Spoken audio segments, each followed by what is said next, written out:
So why did I write it?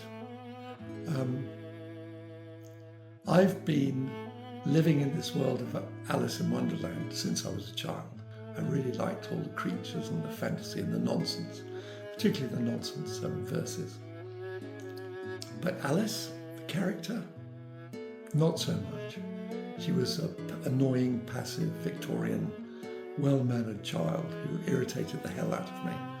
And I always wanted to imagine a much more kick-ass character ending up there and asking those Wonderland characters some really tough questions. Then later on, I got obsessed with trying to solve the riddles and realized, of course, there were no solutions to the riddles. But I created solutions myself to the riddles that are posed in Alice in Wonderland. And then I thought, well, what if the book was a kind of Da Vinci Code, that it's superficially a storybook, but it was written with a different purpose, a darker purpose. So that's the premise to the novel.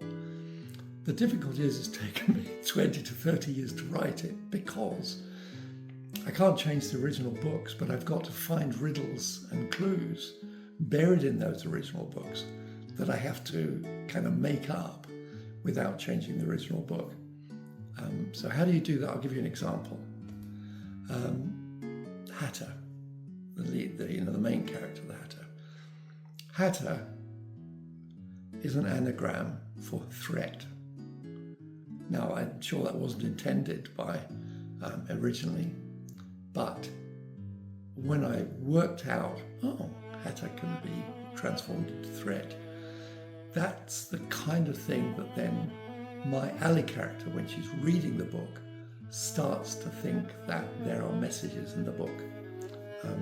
But I've had to create those messages from the work that's actually in there, which I believe I've done, but it's taken a long time. One of the biggest riddles that those familiar with the books are aware of is the question asked at the tea table of Alice, which is, what's the difference between a raven and a writing desk? For which there is no answer in the book.